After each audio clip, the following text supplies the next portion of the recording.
കൈക്കൂലി കേസിൽ തന്റെ നിരപരാധിത്വം തെളിയിക്കുമെന്ന് സനീഷ് ജോർജ്.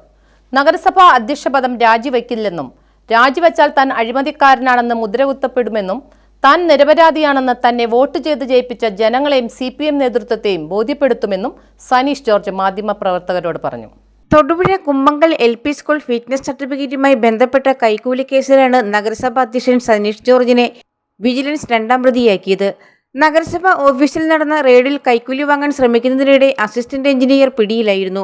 ഇയാൾക്ക് കൈക്കൂലി നൽകാൻ പ്രേരിപ്പിച്ചെന്ന കേസിലാണ് സനീഷ് ജോർജ് നിലവിൽ പ്രതി ചേർക്കപ്പെട്ടത്. ചോദ്യം ചെയ്യലിന് ഹാജരാകാൻ 2 തവണ വിജിലൻസ് ആവശ്യപ്പെട്ടിട്ടും സനീഷ് ജോർജ് തയ്യാറായിട്ടില്ല.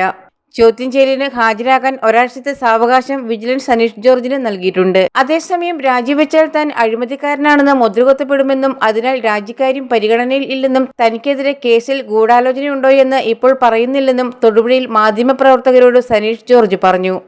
രാജിവെക്കുന്ന കാര്യത്തെക്കുറിച്ച് നമുക്ക് ഒരു പൊതുവായൊരു സംവിധാനമുണ്ട്. നമ്മളൊരു സ്വതന്ത്ര നിലപാട് ജയിച്ചു എന്നാണ്. അതുമല്ല കഴിഞ്ഞ 4 വർഷക്കാലമായിട്ട് തൊടുപുഴയിലെ എൻ്റെ പ്രവർത്തന മേഖലയിൽ അല്ലെങ്കിൽ ഈ നഗരത്തിലെ വിവിധ ആളുകളുമായി ബന്ധപ്പെട്ട് നമുക്കറിയാൻ സാധിക്കും. യാതൊരുവിധ അഴിമതിയോ മറ്റു കാര്യങ്ങളോ നിലവില്ല. നഗരസഭയുമായി ബന്ധപ്പെട്ടുകൊണ്ട് ഒറ്റ വ്യവസായ പ്രമുഖർ, അതുപോലെ തന്നെ കോൺട്രാക്ടർമാർ, കരാറുകാർ, ഒരുപാട് ആളുകൾ നമ്മളെ കഴിഞ്ഞ 3-4 വർഷക്കാലമായിട്ട് ദൈനംദിനം ബന്ധപ്പെട്ടുകൊണ്ടിരിക്കുന്നു. ആരോടൊരു പണം ആവശ്യപ്പെട്ടുവെന്നോ അല്ലെങ്കിൽ കൈക്കൂലിക്കാരനാണെന്നോ ആരുടെ പണം ചോദിച്ചതായിട്ട് നാളിതുവരെ നിങ്ങൾക്ക് മാധ്യമപ്രവർത്തകർക്ക് അന്വേഷിച്ച് നോക്കാം. തൊടുപുഴയിൽ എനിക്കെതിരെ ആരോപണം ഉണ്ടായിട്ടില്ല.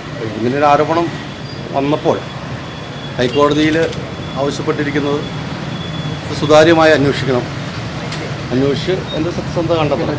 വന്നൊരു സംവിധാനം എന്ന് പറഞ്ഞാൽ ഞാൻ സ്വതന്ത്ര സ്ഥാനാർത്ഥിയായിട്ട് ജയിച്ചു വന്നതാണ്.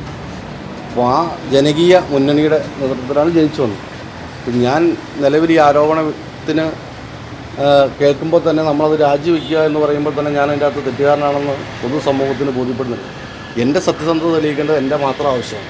ഞാൻ കഴിഞ്ഞ ദിവസം ശാരീരിക അസ്വസ്ഥ ഉണ്ടെന്ന് പറഞ്ഞാൽ അവർക്ക് നോട്ടീസ് കൊടുത്ത് അടുത്ത ദിവസം വിളിപ്പിക്കുമെന്നാണ് പറഞ്ഞിട്ടുണ്ട്. അപ്പോൾ സ്വതന്ത്രനായി വന്നെങ്കിലും CPMന്റെ സംവിധാനത്തിലാണല്ലോ നിൽക്കുന്നത്. പാർട്ടി രാജിവെക്കാൻ പറഞ്ഞിട്ടും പിന്നീട് ചെയർമാൻ അതിന് വഴങ്ങാതെ വിടുന്നത് എന്തുകൊണ്ടാണ്? അതിന് വെല്ലുവിളി എന്ന രൂപത്തിൽ അങ്ങനെയൊന്നുമില്ല. പാർട്ടിയെ സംബന്ധിച്ച് ഞാൻ 4 വർഷക്കാലമായി ഇടതുപക്ഷ ജനാധിപത്യ മുന്നണിയുടെ ഭാഗമായിട്ട് പ്രവർത്തിച്ചു. അതിൽ എല്ലാ പ്രവർത്തനങ്ങളിലും പാർട്ടിയോടൊപ്പം തന്നെ ഉണ്ടായിരുന്നു. നാളിതുവരെ പാർട്ടിയുമായി ഒരു അഭിപ്രായ വ്യത്യാസമോ മറ്റു കാര്യങ്ങളോ ഉണ്ടായിട്ടില്ല. ആ ഒരു ബന്ധം ഇപ്പോഴും പാർട്ടിയുമായിട്ട് യോജിച്ച് തന്നെയാണ് പോകുന്നത്. പക്ഷേ കഴിഞ്ഞ ദിവസങ്ങളിൽ ചേർന്നൊരു യോഗത്തിൽ ജില്ലാ നേതൃത്വവും അല്ലെങ്കിൽ പ്രാദേശിക നേതൃത്വവും നിലവിലെ ഈ പ്രതിസന്ധി മറികടക്കണമെങ്കിൽ ചെയർമാൻ രാജിവെച്ച് മാറി നിൽക്കണമെന്ന് ആവശ്യപ്പെട്ടു. അപ്പോൾ അതിനോട് എനിക്ക് യോജിപ്പില്ലായിരുന്നു. കൈക്കൂലി നൽകാൻ പറഞ്ഞെന്ന ആരോപണത്തെക്കുറിച്ച് ഒന്നും പറയുന്നില്ലെന്നും ഇതെല്ലാം കോടതിയുടെ പരിഗണനയിലാണെന്നും സനീഷ് ജോർജ് പറഞ്ഞു. News bureau, Thodupuzha.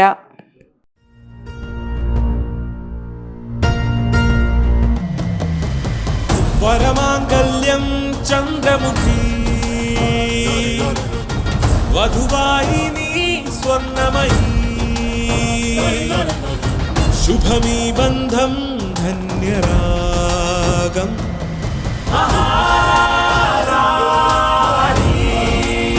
Maharani Wedding Collections, the classic bridal world.